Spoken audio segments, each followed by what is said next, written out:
Wish you the best of the morning. नमस्कार, बहुत बहुत स्वागत है आपका हमारे इस कार्यक्रम बिहार बिहान में। आपके साथ मैं हूँ प्रिया। खूबसूरत सी सुबह ना हमसे बहुत कुछ कहती है। हमसे कहती है कि एक नया अवसर, एक नया मौका आपको मिला है अपने जीवन में फिर से कुछ अलग करने का, सकारात्मक करने का, कुछ बढ़िया करने का। तो जब कुछ बढ़िया करना होता है, कुछ बहुत अच्छा करना होता है, तो हमारी कोशिश होती है कि हम उसे बहुत ही अच्छी सोच के साथ शुरू करें, विनम्रता के साथ शुरू करें, अच्छी अच्छी बातों के साथ शुरू करें। और हमारा भी तो बस यही है ना कि हम अपने कार्यक्रम की शुरुआत भी ऐसे ही अच्छे अच्छे विचारों के साथ करते हैं। तो चलिए आज हम देखते हैं कि आज अनमोल वचन में क्या कुछ खास है आपके लिए। महात्मा गांधी ने कहा था, एक विनम्र तरीके से आप दुनिया को हिला सकते हैं।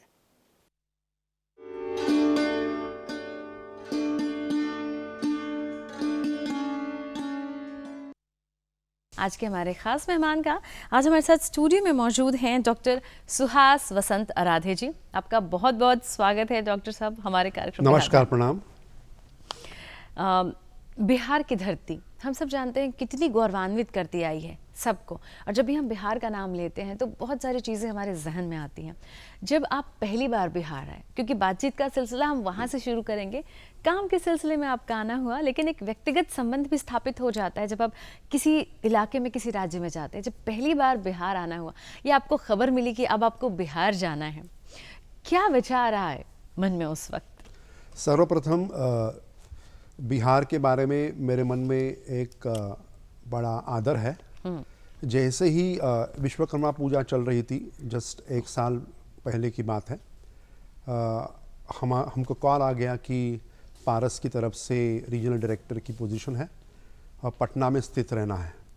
जैसे ही ये कॉल आया, मेरी वाइफ, मेरी जो एंड मेरी फैमिली है, उन्होंने इमीडिएटली गूगल में जाके देखा एक क्या चीज़ है पारस और पटना में कहाँ है।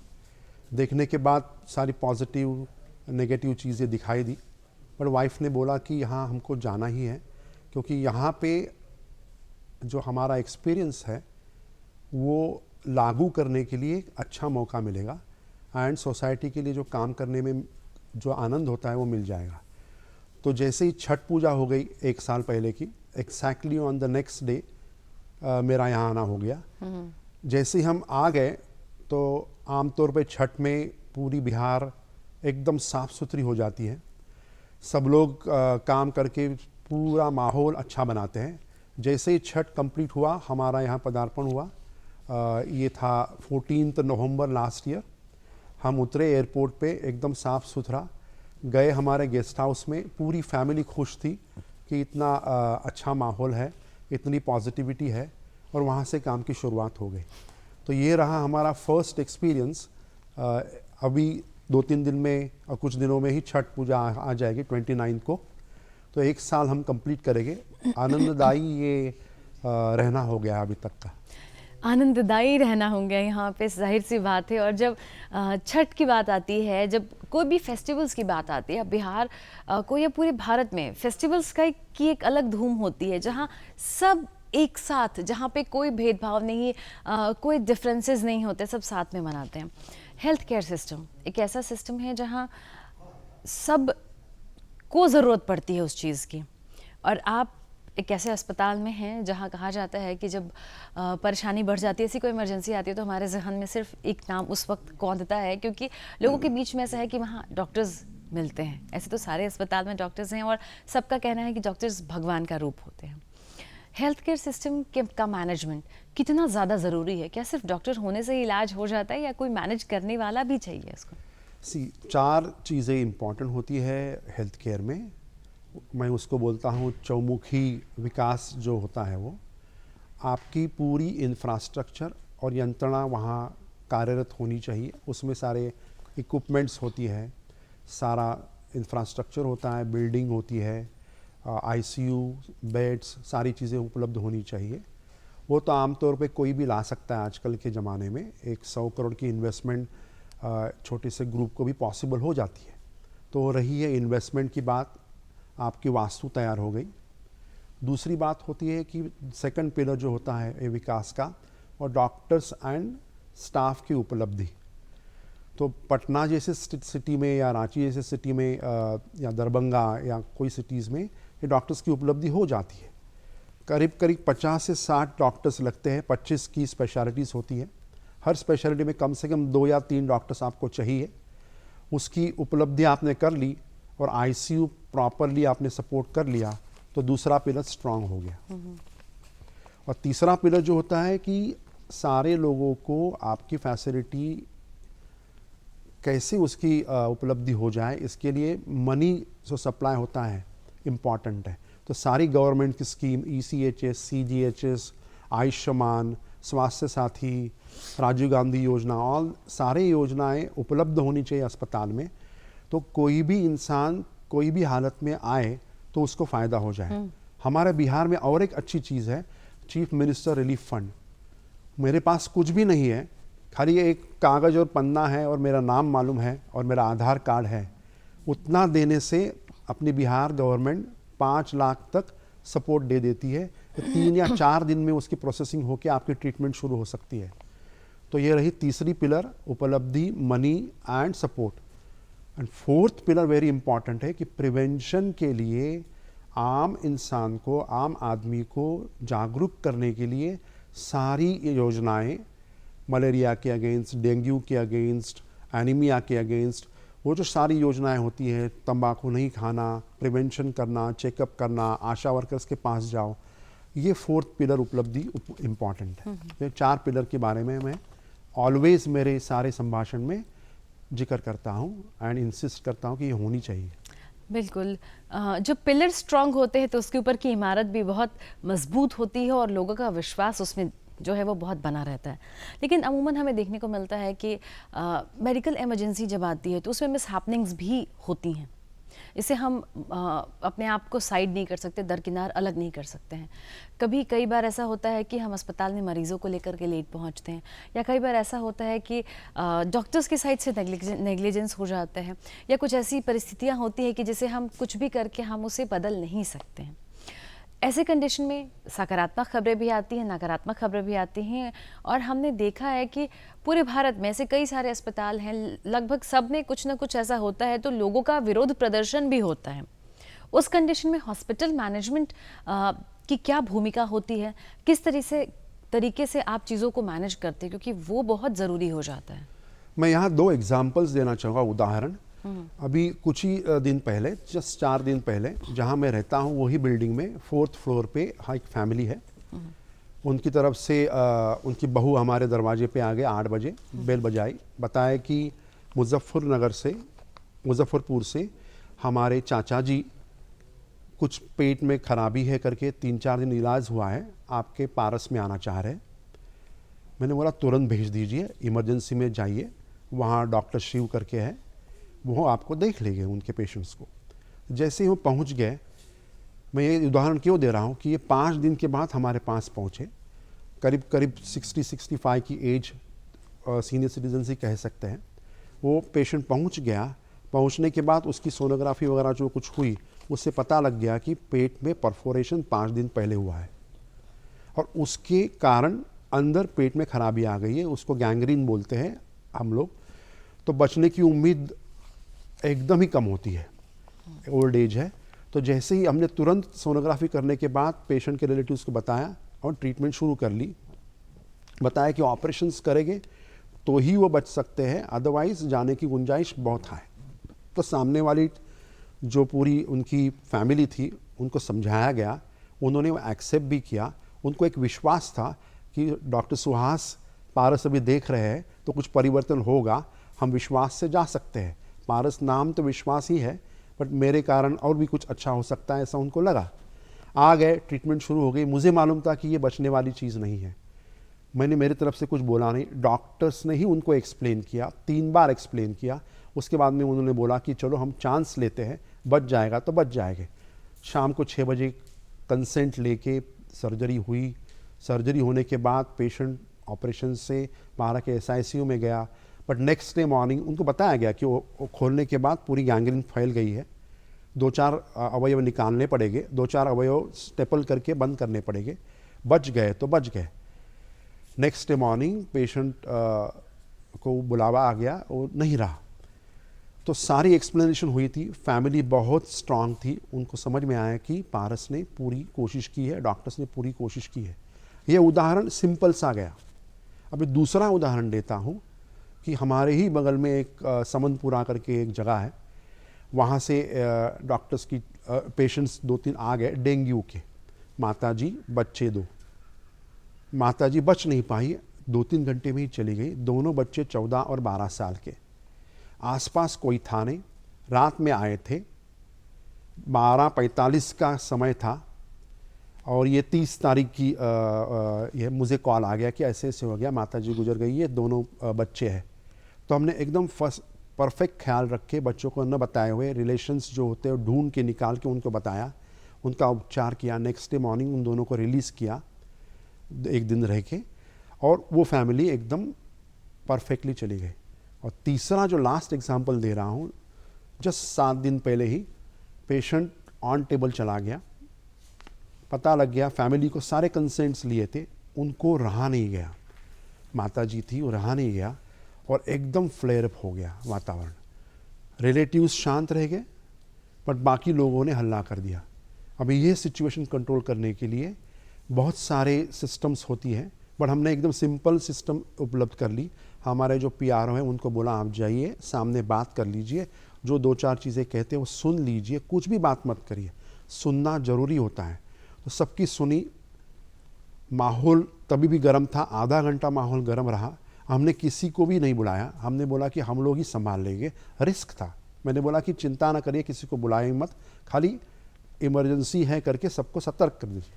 आधे घंटे के बाद बहुत सारी चीज़ें हुई, हमने जो कुछ आदान प्रदान करना वो कर लिया, शांति से चले गए। तो ये जो एग्जाम्पल है, आधा घंटा एकदम क्रूशल होता है।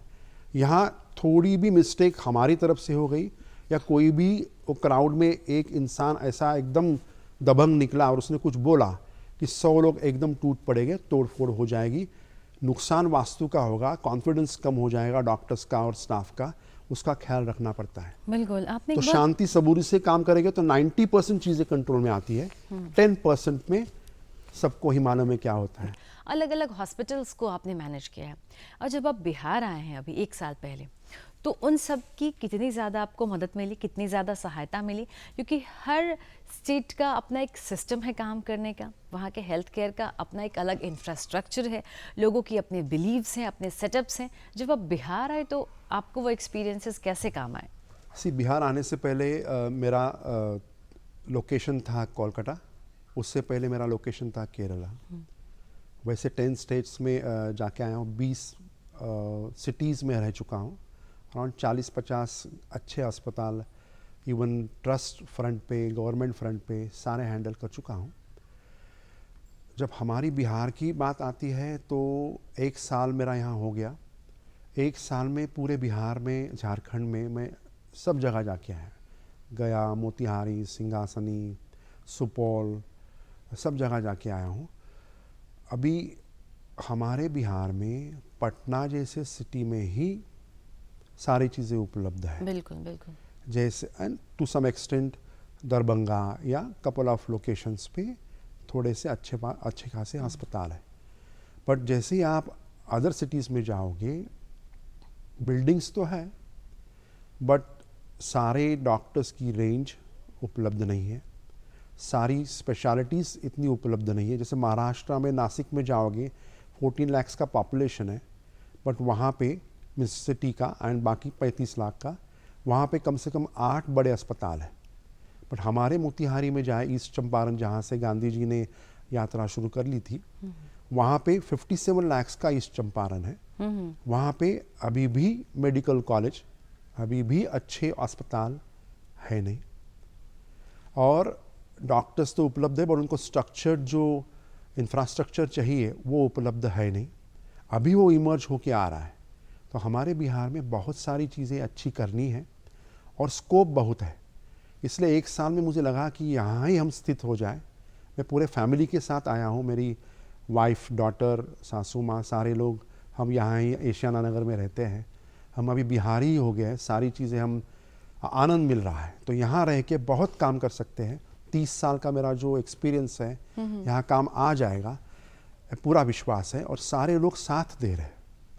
तो यही एक खासियत है हमारे बिहार की। बिल्कुल बिल्कुल, खासियत है हमारे बिहार की कि कुछ भी हो जाए, हम जब एक जगह होते हैं तो हम सब साथ हो जाते हैं। आपने कहा कि जो है बहुत कुछ करने की ज़रूरत है यहाँ, और बहुत कुछ पॉजिटिव हो भी रहा है।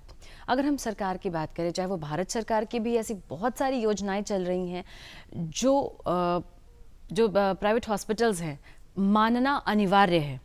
सरकार की भी बहुत, राज्य सरकार की भी बहुत सारी स्कीमें हैं जिनको भी मानना अस्पताल के लिए अनिवार्य है। अगर कोई एक कम पढ़ा लिखा व्यक्ति जिसको शायद योजनाओं के बारे में नहीं पता है, उसको आयुष्मान कार्ड के बारे में नहीं पता, आयुष्मान भारत है क्या उसको नहीं पता है, आधार कार्ड से कैसे लिंक करना है, क्या करना है, कुछ भी नहीं पता है, आपकी क्या भूमिका हो जाती है उस वक्त? क्योंकि उनके पास पर्याप्त संसाधन मौजूद नहीं है, लेकिन उन्हें इलाज करवाना है, स्वस्थ होना है। ऐसे में अस्पताल प्रबंधन की क्या भूमिका होती है?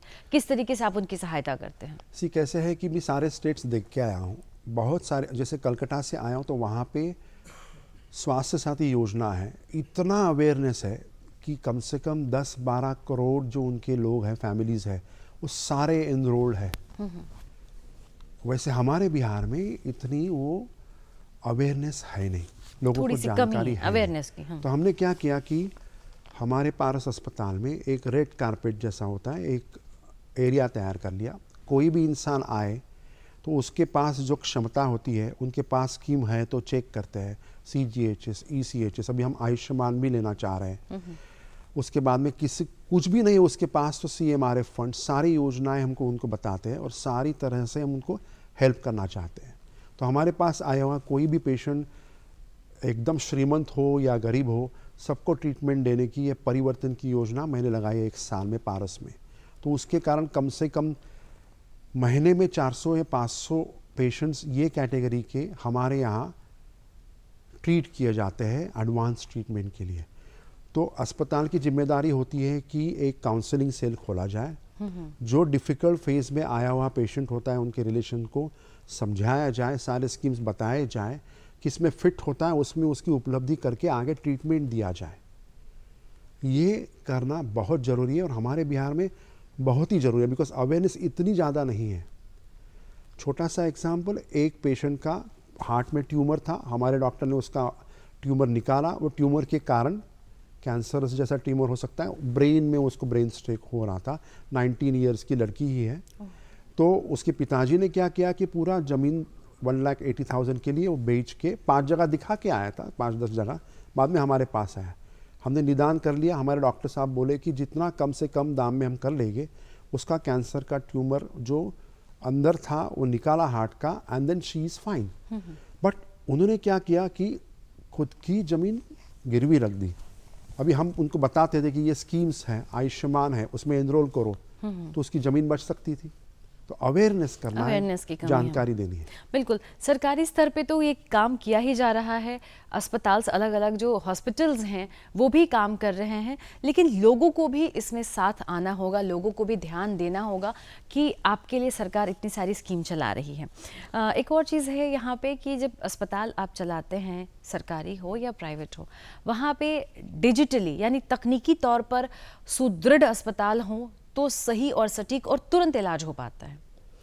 किस तरीके से आप इसे इस्टेब्लिश कर रहे हैं? क्योंकि जब इमरजेंसी होती है तो तुरंत आपको डायग्नोसिस चाहिए होता है, जांच के जो परिणाम है वो तुरंत जानने होते हैं कि तब हम आगे का अपना अगला स्टेप क्या लेंगे पेशेंट के साथ। इस कंडीशन में आपकी तरफ से किस तरीके से डिजिटली या तकनीकी तौर पर अस्पताल को सुदृढ़ करने की कोशिश की जा रही है?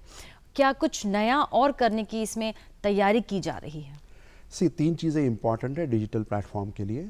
जैसे अस्पताल में पेशेंट आ जाता है, इमरजेंसी की बात कर रहे हैं आप, पेशेंट आया तो उसका जो डायग्नोसिस कर रहे हैं इमीडिएटली सबको पता रहना चाहिए। तो पैक सिस्टम होती है, आपने कर लिया सोनोग्राफी, आपने कर लिया CT स्कैन, उसकी उपलब्धि डॉक्टर घर से आ रहा है, स्पेशलिस्ट डॉक्टर, उसके मोबाइल पे वो दिखना चाहिए। तो जैसे ही आ रहा है वो पूरा ट्रीटमेंट प्लान करके इमरजेंसी में दाखिल हो जाएगा, तब तक बेसिक लेवल के डॉक्टर्स उनको देख लेंगे। तो ये टेक्नोलॉजी पैक सिस्टम सब जगह होनी चाहिए, ज़्यादा खर्चा होता नहीं है। दूसरी बात जो होती है कि सारी चीज़ें जो होती हैं आपकी पेशेंट्स के लिए अपॉइंटमेंट सिस्टम, पेशेंट्स के लिए इंटरेक्शन सिस्टम, पेशेंट्स के लिए वीडियो कंसल्टेशन सिस्टम, ये लगानी ज़रूरी है। जैसे आरा का पेशेंट या मोतिहारी का पेशेंट पारस के डॉक्टर को दिखाना होगा, तो वो लोकेशन में हमारी जो आउटरीच ओपीडीज़ हैं वहाँ पे वो टेली कंसल्टेशन फैसिलिटी, वीडियो बिल्कुल। कंसल्टेशन फैसिलिटी देनी ज़रूरी है।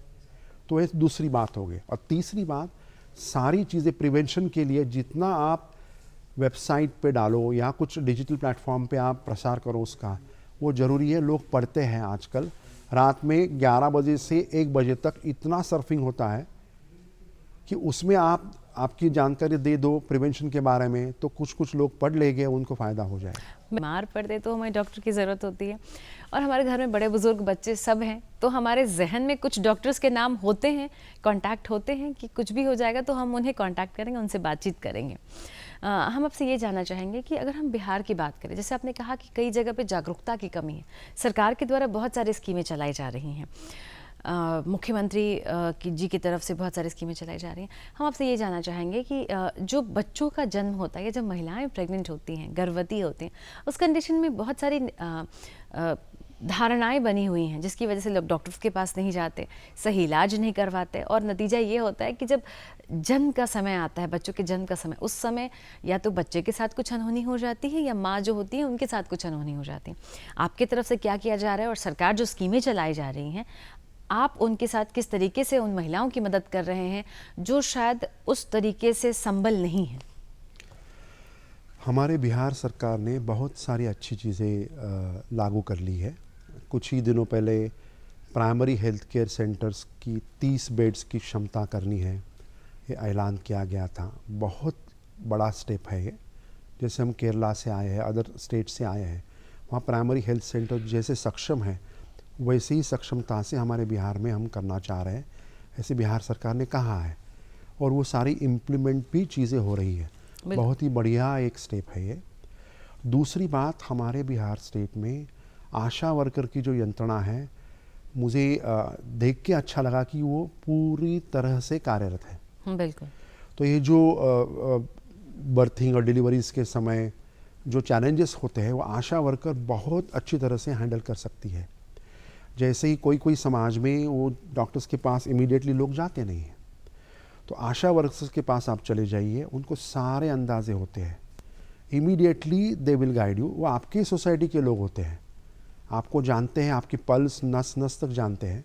तो जो कोई महिला के मन में शंका कुशंका होती है, वो जाके उधर निराकरण हो सकता है और प्रॉपर गाइडेंस मिल सकता है कि ये चलो, ये बच्चा ऐसा ऐसा है, आप यहाँ लेके जाओ, वहाँ लेके जाओ, ये समय पे जाओ। वो एक ओपननेस से डिस्कशन हो जाता है। तो आशा वर्कर, देन बिहार की जो PHC स्कीम्स है वो, और बिहार सरकार ने अभी आयुष्मान के लिए भी अच्छा खासा एक सपोर्ट देना शुरू कर लिया है। डायरेक्टर नए ज्वाइन हो गए हैं, तो सारे अस्पताल उसमें अभी एनरोल हो रहे हैं। बहुत ही पॉजिटिव चीज़ है। इससे बहुत लोगों को ट्रीटमेंट मिल के उसके लिए घर गृहस्थी बेचना नहीं पड़ेगा और अच्छी तरह से ट्रीटमेंट हो सकती है, और अच्छे अस्पताल में जा सकते हैं। आपका कवरेज है तो पारस में भी जा सकते हो, अलग अस्पताल में भी जा सकते हो, प्राइवेट में भी जा सकते हो, गवर्नमेंट में भी जा सकते हो। पैसे का आपको सपोर्ट मिलेगा, तो विदाउट हेजिटेशन आप ट्रीटमेंट ले सकते हो। ये सारी योजनाएं अच्छी हैं, उसका लाभ लीजिए। और सारी योजनाएं जो हैं वो सरकार की जो वेबसाइट है उस पे सारी योजनाएं जो हैं बहुत अच्छे तरीके से बताई गई हैं, एक्सप्लेन किया गया है कि आपके पास क्या क्या कागजात होने चाहिए जब आप अस्पताल में दिखाने जा रहे हैं, कोई इमरजेंसी है तो इस बात का आप ध्यान रखिए। इससे सिर्फ और सिर्फ आपको फ़ायदा होगा, क्योंकि सरकारें जो स्कीम चलाती हैं वो सिर्फ और सिर्फ अपनी जनता के लिए चलाती हैं। एक और बहुत ही महत्वपूर्ण चीज़ यहाँ पे ये है कि ऑर्गन ट्रांसप्लांट की जब बात आती है तो कई बार बिहार के बाहर हमें रुख करना पड़ता है, लेकिन अब बिहार में भी ऐसे बहुत सारे अस्पताल हैं जो ये फैसिलिटीज़ उपलब्ध कराते हैं जहाँ सफल अंग का प्रत्यारोपण होता है। आप हॉस्पिटल मैनेजमेंट में हैं, किस तरीके से आप अपने लेवल से इस चीज़ को इस्टेब्लिश कर रहे हैं? क्योंकि बहुत ज़रूरी हो जाता है, क्योंकि इतना समय नहीं होता बहुत लोगों के पास कि आप दूसरे स्टेट में जाएं या दूर दराज किसी अस्पताल में आप लेकर के उनको जाएं। कैसे कि हमारे स्टेट ऑफ बिहार में किडनी ट्रांसप्लांट अच्छी तरह से हो रहा है, बोन मैरो ट्रांसप्लांट जो कैंसर के लिए होता है ब्लड, वो भी अच्छी तरह से हो रहा है। जो नहीं हो रहा है वो liver transplant and heart transplant, उसके लिए भी प्राइवेट अस्पताल अभी स्टेप्स ले रहे हैं। ऑल इंडिया मेडिकल साइंसेस भी जो एंट्री हो गई है, वहाँ पे भी गवर्नमेंट कुछ अच्छी चीज़ें करना चाह रही है।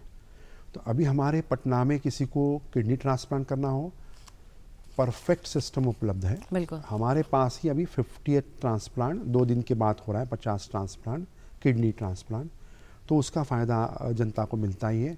हमारे ही सिस्टम में बोन मैरो ट्रांसप्लांट लगातार होते रहते हैं। कुछ ही दिन पहले 10-15 जो बच्चे थे उनके ट्रांसप्लांट होकर उनको फ़ायदा मिला है, उसके बारे में एक छोटा सा प्रोग्राम किया था और एक पॉजिटिविटी का मैसेज दिया गया था। तो ये 2 चीज़ें हमारे पास उपलब्ध हैं, बाहर जाने की ज़रूरत नहीं। रही हार्ट ट्रांसप्लांट, लिवर ट्रांसप्लांट, वो भी 1 साल के अंदर अंदर हमारे स्टेट में उपलब्ध हो जाएगा। तो उस बारे में अभी चिंता करने की ज़रूरत नहीं है। Bihar state is going very positive. Very positive, बिल्कुल ज़रूरी है, आगे बढ़ना ज़रूरी है। हेल्थ केयर सेक्टर में लोगों को सारी सुविधाएं प्रदान करना भी ज़रूरी है। अभी कार्यक्रम से पहले बातचीत के दौरान आपने बताया कि छठ से आपको बहुत ज़्यादा प्रेम है, छठ पर्व ऐसा है और 1 साल हो जाएंगे और छठ में आप इस बार रहेंगे। छठा देखिएगा बिहार की, कितना खूबसूरत हमारा ये बिहार लगता है छठ के वक्त। चूँकि हमारी आस्था जुड़ी हुई है, ऐसे में आपकी तरफ से क्या कुछ किया जा रहा है? क्योंकि एक तो आप अस्पताल प्रबंधन में हैं, मरीजों को सुविधाएं प्रदान करने में आप लगे हुए हैं, लेकिन इसके अलावा भी आप यहाँ की संस्कृति, यहाँ की सभ्यता से जुड़ने की कोशिश कर रहे हैं, ये बहुत अच्छी बात है। पर्व त्योहारों के बारे में हम आपसे जानना चाहेंगे। कैसे, जैसे आपने छठ की बात की, एकदम एक लहर सी मेरे शरीर से उठी, बिकॉज उसके साथ जो मेरा अनुभव है, जैसे मैं फर्स्ट एंट्री किया छठ के समय, अभी फर्स्ट छठ पूरा मैं देखूंगा, तो त्यौहार के लिए हम तो आनंद लेंगे ही, सारी चीज़ें करेंगे जैसे हम बिहार स्टेट में सारे बिहार के लोग करते हैं। मैं महाराष्ट्रियन हूँ, पर वो सारी चीज़ें मैं मेरे घर में खुद करूँगा, वो तो प्रॉमिस ही है, उसमें आनंद ले लूँगा। बट वो करते करते एक त्यौहार के लिए एक छोटा सा एक स्कीम लेके आए थे कि कोई भी दादा दादी सब लोग अभी छठ में आ जाते हैं, तो कोई भी ट्रीटमेंट की ज़रूरत हो, पेंडिंग ट्रीटमेंट होती है, कंसेशनल रेट्स पे आप कर सकते हो। कोई भी चेकअप्स करने होंगे जो पेंडिंग रखे हैं आपने, वो भी आप कर सकते हो। कोई भी आपको सेकंड ओपिनियन मिलना है, वो फ्री में आपको मिल सकता है। कोई भी आपको समझो ज़रूरत पड़े 24/7 इमरजेंसी, 24/7 ICU, सारी ये 5 चीज़ें उपलब्ध की जाएगी। तो आप त्यौहार मनाइए, हम आपके सेहत का ख्याल लेंगे। ऐसा मेरी तरफ से, हमारे पारस की तरफ से हमने ये योजना लागू कर ली है। मैं आनंद तो ले लूँगा छठ का, और उसके साथ साथ एक भरोसा देता हूँ कि परिवर्तन जो हमने लाया है उसके अनुसार हम सारी चीज़ें आपको डेमॉन्स्ट्रेट, एक इंग्लिश शब्द बोलता हूँ, वो करवाएंगे, तो जो एक छवि जो है और पॉजिटिव हो जाएगी। बिल्कुल, ये सही चीज़ है कि लोग तो यहाँ त्यौहार मनाते हैं, लेकिन ऐसे में कई बार जब हमारा ध्यान नहीं रहता तो तकलीफ़ें बढ़ जाती हैं। ऐसे में हम डॉक्टर्स की तरफ ही देखते हैं। और अगर हम बात करें पूरे बिहार की, तो ऐसे अच्छे बड़े बड़े अस्पताल हैं जिसका हम रुख करते हैं। सरकार कहते हैं ना कि पूरे बिहार में कहीं किसी को कुछ होता है तो सबसे पहले जो नाम आता है कि भैया हमें पटना जाना है, और पटना में कहाँ दिखाना है, तो हमें PMCH जाना है, या हमें अगर हम मुजफ्फरपुर में है तो हमें SKMCH में दिखाना है, क्योंकि सरकारी व्यवस्था जो है मजबूत है अस्पतालों की, और अब प्राइवेट अस्पताल भी सरकार व्यवस्था के साथ मिलकर के बहुत अच्छा काम कर रहे हैं। आने वाले समय में और क्या क्या कुछ नया इम्प्लीमेंट करने वाले हैं, क्या कुछ नया जोड़ने वाले हैं इस हेल्थ केयर सेक्टर में? क्योंकि ये हेल्थ केयर सेक्टर अथाह सागर है, लोगों को अलग अलग तरह की परेशानी होती है, बुखार है तो कई तरह के हैं, सर्दी खांसी है तो कई तरह की, बहुत सारी चीज़ें हैं। और क्या स्वास्थ्य सुविधाएं में नया कुछ जोड़ने वाले हैं? 3 चीज़ें होने वाली है, मैं इसकी पूरी गारंटी देता हूँ। जैसे बिहार स्टेट गवर्नमेंट आगे जा रहा है, मैक्सिमम लोग योजना के अंदर कवर करना। जैसे ही हम करेंगे, ये सबको सुविधाएं, अच्छी सुविधाएं जो हम कॉस्टली बोलते हैं, बहुत महंगी बोलते हैं, वो उपलब्ध हो जाएगी। That is 1। Second thing very important है कि जो सारी PMC PHC सिस्टम्स हैं, गवर्नमेंट के सिस्टम है, वो स्ट्रांग होते जा रही है। ऑल इंडिया मेडिकल साइंसेस अभी दरभंगा में आएगा, सब जगह आएगा। तो ये गवर्नमेंट के स्टेप्स के कारण सारी योजनाएं, सारे गवर्नमेंट के अस्पताल कार्यरत रहेंगे। और तीसरी चीज़ एक्सट्रीमली इम्पॉर्टेंट जो है कि गांव को गोद लेके वहाँ पे जाके प्रचार करना है कि टोबैको न खाइए, सिगरेट बंद कर लीजिए। ऑलरेडी दारूबंदी तो है ही, तो ये सारी अच्छी चीज़ों का जो गांव एकदम ख़राब स्थिति में है उसको गोद लिया जाए, प्राइवेट या कोई भी NGO हो या कोई भी हो, और वहाँ पे कम से कम 3 महीना लगातार कुछ न कुछ प्रचार किया जाए और वो पॉजिटिविटी फैलाई जाए कि हेल्थ के बारे में, प्रिवेंशन, सकस आहार, सारी बुरी जो आदतें हैं वो छोड़ना, उसके बारे में प्रचार करना ज़रूरी है। वो 3 चीज़ें बहुत महत्वपूर्ण है और हमारा बिहार स्टेट कर रहा है। बिल्कुल, बदलाव जो है ऐसे ही छोटी छोटी चीज़ों से आती हैं। जागरूकता पहला पड़ाव होता है। जब लोग जागरूक हो जाते हैं तो उस बारे में उनको ज्ञान हो जाता है, फिर अपना अच्छा भला बुरा सोच समझकर वो आगे का कदम उठाते हैं। चलिए, ये तो कार्य क्षेत्र की बात हो गई। अगर हम बात करें बिहार की सभ्यता संस्कृति की, तो कुछ चीज़ें बहुत ज़्यादा कहते हैं ना कि लोकप्रिय हैं, जैसे यहाँ का लिट्टी चोखा, बिहार का दही चूड़ा। अगर हम बात करें पर्व त्योहारों की, तो छठ का तो जिक्र किया ही हमने, लेकिन इसके अलावा यहाँ की जो चित्रकला है, मधुबनी पेंटिंग, यहाँ की भागलपुर की सिल्क की साड़ियाँ बहुत फेमस हैं। क्या इन सब से रूबरू हुए हैं आप? एकदम। जैसे ही हमने कलकत्ता से एक डॉक्टर को बुलाया था, क्रिटिकल केयर की डॉक्टर थी, उनका सेशन रखा हमारे अस्पताल में, तो उसको मैंने मधुबनी पेंटिंग दी और वो जो सारी आपने बोली वो भी दे दी। बहुत खुश होकर चले गए। तो ये सारी जो हमारे बिहार की संस्कृति इतनी स्ट्रांग है और लोगों को एकदम भा जाती है।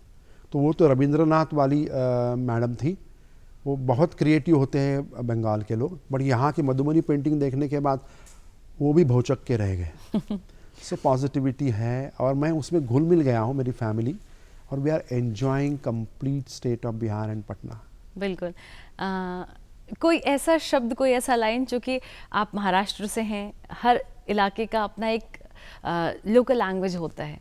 जैसे मराठी में बात करते हैं लोग, बिहार में भोजपुरी है, अंगिका है, बज्जिका है, मैथिली है, भोजपुरी है। कि आपने क्या इसमें संवाद करने की कभी कोशिश की है कि भोजपुरी में हम बात करें या मैथिली में बात करें? क्योंकि आपके पास तो बहुत तरह के लोग आते होंगे, सबकी अपनी अपनी भाषाएं हैं, उसमें भी बात करते होंगे। कभी ऐसा कुछ हुआ है? एकदम। जैसे मैं एक बार भाषण दे रहा था, थोड़ा हिंदी, थोड़ा अंग्रेज़ी, थोड़ा मराठी, ऐसा करके, और लास्ट मैंने बोला ठीक बा। द मोमेंट आई से ठीक बा, everyone related to me, and that was in Arrah. अच्छा। तो आरा में normally this language, even Motihari that side में, ठीक बा, this word comes very often. And suddenly मैंने देखा कि मैंने बोला कि गरिमामय उपस्थिति आपकी है यहाँ पे हमारे अस्पताल में। Everyone was very happy. So ठीक बा इज एब्सोल्युटली लोकल। गरिमामय उपस्थिति is like a very high pitch kind of statement. So like that we are enjoying. Enjoying. इसके अलावा, जो कि आप बिहार के भी अलग अलग ज़िलों में आप जाते रहते हैं, लोगों से मिलते जुलते रहते हैं, लिट्टी चोखा, दही चूड़ा के अलावा और क्या कुछ आपने ट्राई किया बिहार आए? एकदम। आप जाओ जायसवाल ईस्ट चंपारण में, वहाँ पे जो चंपारण मीट मिलता है एकदम बढ़िया। मैंने फर्स्ट टाइम देखा कि 400-500 लोग, जैसे फैक्ट्री होती है वैसे वो सब लोग एंजॉय कर रहे हैं, उसका आस्वाद ले रहे हैं। और सिंपल सा ढाबा जैसा लोकेशन है, कोई भी एयर कंडीशन नहीं, कुछ नहीं, पसीना आ रहा है। People are literally enjoying that particular recipe of mutton. बिल्कुल। और शायद हमारे बिहार की खासियत यही है कि जो है, जैसा है, जहाँ है, हम उसमें जीना जानते हैं, हम उसमें खुश रहना जानते हैं। कभी वक्त मिले तो गंगा के किनारे जाइए, बिहार को महसूस करने की कोशिश करिए। यहाँ की संस्कृति, यहाँ की सभ्यता बहुत सुदृढ़, बहुत समृद्ध, बहुत खूबसूरत है। बहरहाल, आप बिहार में इतना आनंद ले रहे हैं, आप हमारे स्टूडियो में आए, इतनी बेहतरीन बातचीत के लिए आपका बहुत बहुत धन्यवाद, बहुत बहुत शुक्रिया आपका। तो ये थे हमारे आज के मेहमान, जो हैं तो मुंबई से, महाराष्ट्र से, लेकिन बिहार आकर के बिल्कुल बिहार के जैसे हो गए हैं।